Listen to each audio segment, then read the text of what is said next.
Dans cette vidéo, je voudrais te parler d'une histoire dans laquelle je suis actuellement et j'espère qu'à la fin de cette histoire, tu pourras en tirer des leçons de cette expérience afin de ne pas rentrer dans ce genre de piège dans lequel je suis rentré.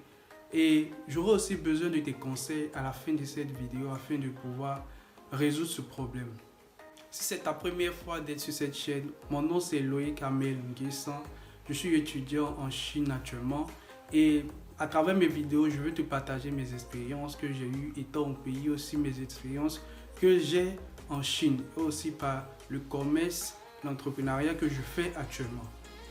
Alors aujourd'hui, je voudrais te parler d'une situation dans laquelle je suis, comme je le disais, et je pense que à travers cette histoire que je vais te raconter aujourd'hui, tu pourras en tirer par toi-même des leçons et cela te permettra toi aussi de ne pas rentrer dans ce genre de piège. Eh bien, tout dernièrement, l'année passée, j'ai eu à envoyer des marchandises à vendre au niveau du pays. Comme je vous ai dit, je fais aussi l'achat-revente au niveau du pays, c'est-à-dire j'achète des marchandises en Chine ici que j'envoie au niveau de la Côte d'Ivoire pour faire vendre. Alors, j'ai eu cette idée puisque je suis étudiant ici et je sais de me démêler de pouvoir avoir des rentrées pour pouvoir subvenir à mes propres besoins.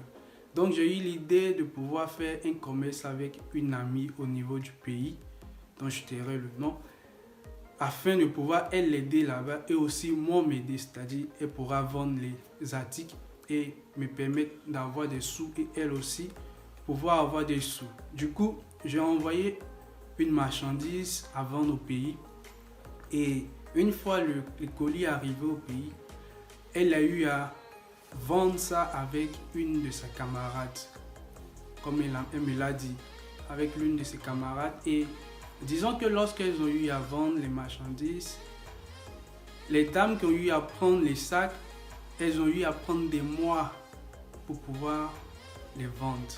Et disons que c'est depuis le août 2021 que j'ai eu à envoyer le colis.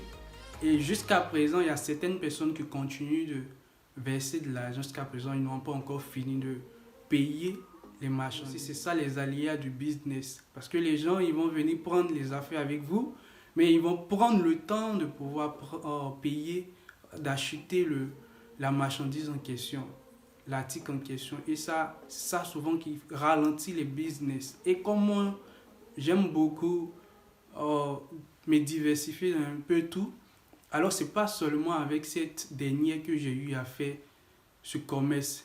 Parce que je faisais en même temps le commerce où j'avais acheté autant de marchandises pour lui envoyer pour vendre. Aussi, j'avais envoyé des marchandises à ma tante pour aussi faire la vente de ses articles. Donc, il advient que cette dernière avait eu à vendre avec sa camarade.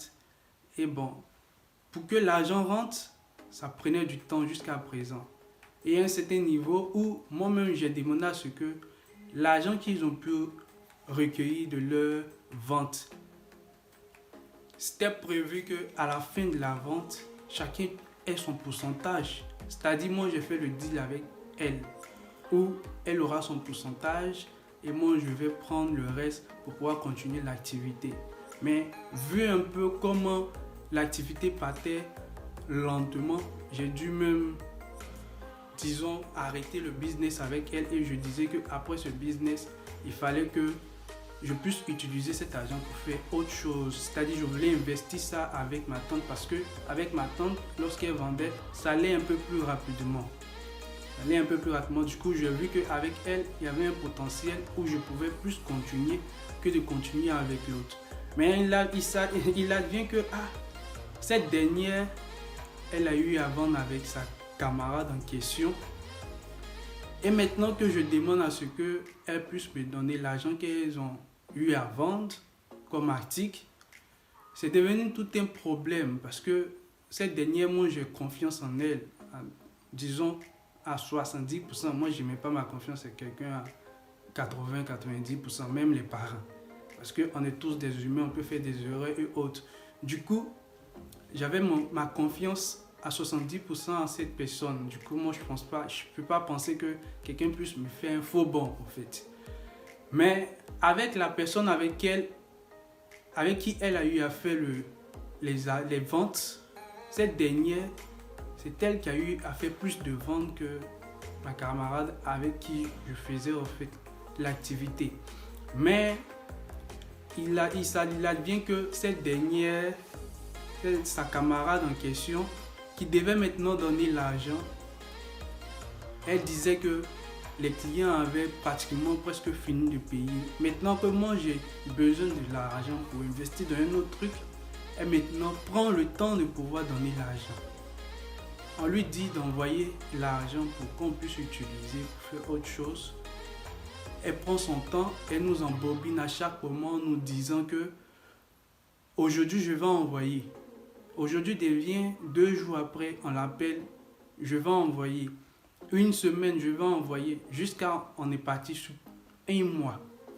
Et là, c'est tout un problème maintenant de pouvoir obtenir l'argent. Et mes activités sont en bloc parce que j'ai besoin de cet argent pour pouvoir faire fonctionner les autres business activités que je suis en train de penser mettre en place. Alors c'est un peu la situation dans laquelle je suis. Je ne sais quoi faire en fait. Parce que j'ai eu à raconter cette situation à ma tante et elle me disait non que elle allait chercher à communiquer avec cette dernière, ma camarade avec qui je faisais le business, afin de pouvoir même jusqu'à la menacer, quitte à appeler même, à la convoquer à la police pour ça. Vous voyez un peu. Moi, j'arrive pas à sincèrement comprendre au fait la mentalité au fait des Africains. Parce que là, c'est une histoire de vous voulez l'argent ou bien vous voulez l'arnaque ou bien vous voulez quoi? L'argent facile. Parce que l'argent qui ne t'appartient pas, normalement qui n'est pas supposé, qui n'était pas destiné, tu ne peux pas utiliser ça à ta guise. Et c'est pas au fait pour dire que tu n'as pas ton pourcentage. C'est un truc dans lequel tout le monde aura sa part. Parce que moi, quand je travaille avec quelqu'un, j'aime pas que cette personne ne gagne rien. C'est impossible. Elle va même gagner autant qu'elle est satisfaite. Moi, je serai satisfait et on peut continuer le business. Mais si cette dernière, elle trouve que l'argent que l'homme a sué le front pour pouvoir obtenir, pour pouvoir envoyer les articles, une autre te fait confiance pour pouvoir vendre avec elle et tu vas bouffer l'argent en cachette sans même dire que j'ai tel problème, j'ai tel truc. Là, s'il faut t'aider, on va t'aider. Ou bien, s'il faut, comme on dit ça, attendre avant de pouvoir récupérer l'argent avec toi, le fais. Mais rien. Tu ne fais qu'embobiner, embobiner, embobiner. Et la personne pense qu'il va recevoir son argent. Tu ne fais que prendre le temps de cette personne. Pourtant, il a ses activités qu'il mène et il est en retard dans ses genres d'activités. Il est bloqué. Et cela, c'est le comportement de nos frères africains en Afrique qui est là. C'est-à-dire, lorsque on veut l'aider ou bien on veut essayer de faire des activités avec eux, c'est tout un problème parce qu'ils veulent toujours profiter des autres. Ils veulent toujours. C'est pas une histoire de pauvreté. Ça, moi, je suis sûr que c'est pas une histoire de pauvreté. C'est une histoire de mentalité. Parce qu'on a vraiment une mentalité disons, de porc même. On n'a pas une bonne mentalité. Parce que si tu sais que cette personne, ce dernier vient vers toi, ou bien cette dernière vient vers toi pour pouvoir faire une activité avec toi, te permet de pouvoir avoir de l'argent. Et toi, derrière, tu finis de vendre. Tu utilises cet argent-là pour pouvoir faire occuper tes besoins. Et après, penser maintenant rembourser, ou même ne sait même pas. Penser que la personne va laisser tomber et puis tu auras gagné l'affaire. Non, c'est pas comme ça.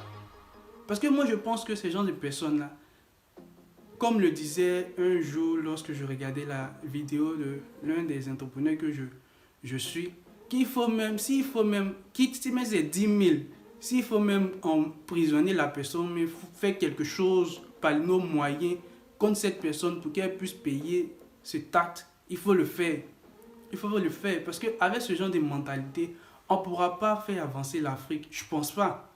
Je ne pense pas que l'Afrique pourra avancer avec ce genre de mentalité. Parce que ça, c'est une mentalité c'est pas pauvre au fait, c'est de porc même. Parce que c'est pas intéressant de voir ça. C'est vraiment pas intéressant. Les gens veulent chercher à avancer, cherchent à créer des activités afin d'avoir des rentrées et aider les autres et s'aider soi-même. Mais il y a toujours des gens, lorsque tu veux les aider, ils trouvent que ils n'ont pas besoin de ton aide, mais ils veulent pouvoir bouffer de toi. Et ça, c'est vraiment pas intéressant. Peut-être que ce genre de situation t'arrive actuellement. Peut-être que ce genre de situation pourrait t'arriver plus tard. C'est pourquoi je suis en train de parler de ça, afin que tu puisses, comme la dernière fois où j'étais en train de faire cette vidéo, pour insister sur la personne à choisir pour pouvoir mener ce genre d'activité d'achat-revente. C'est vraiment délicat de pouvoir trouver la personne. Parce que si tu n'as pas une bonne personne en qui avoir confiance, tu sais que cette personne ne va pas bouffer ton argent, ou cette personne va bien faire l'activité, va se sentir à l'aise dans cette activité parce que cette personne sait que au lendemain de cela, elle pourra en bénéficier. Pour pouvoir faire avancer l'activité, il va falloir vraiment trouver une personne de qualité, de confiance. Parce que si tu n'as pas cette base-là, je pense que ce sera difficile. Surtout pour toi qui n'est pas au pays, tu veux faire des activités au pays, ça sera vraiment difficile. Même souvent, même avec les parents, c'est vraiment difficile de pouvoir faire ce genre de trucs. De loin même à avoir même quelqu'un que tu ne connais pas, même quelqu'un comme ami, ou même quelqu'un, même une copine ou quoi que ce soit. C'est vraiment difficile de pouvoir avoir les personnes. Alors, il faut vraiment se focaliser sur ce point-là. Parce que le capital humain est tellement important. Si tu n'as pas le capital humain dans tes activités, je pense que ça va toujours vouer à l'échec. Parce qu'une personne ne peut pas avoir grand. C'est tous ensemble, on peut atteindre le ciel. Si ça, l'Africain n'arrive pas à comprendre, je ne pense pas qu'on va arriver quelque part avec ce genre de mentalité. Alors, c'est un peu cette situation que je voulais t'exposer. J'attends, jusqu'à la fin de cette vidéo, j'attends vos conseils. Qu'est-ce que vous me conseillez de faire? S'il faut chercher à convoquer cette personne pour qu'elle puisse dire là où elle a jeté l'argent. Parce que ça fait maintenant un mois qu'on lui demande pour l'argent et rien. S'il faut la menacer, s'il faut chercher à la convoquer pour cela, j'ai besoin de vos conseils afin de pouvoir résoudre ce problème. Et aussi, je vous demande de pouvoir prendre en considération cette expérience afin de pouvoir trouver une personne de confiance dans vos activités. C'était un peu ce que je voulais dire au niveau de cette vidéo. Et dites-moi en commentaire ce que vous en pensez. Et je pense qu'on se dira à une prochaine vidéo.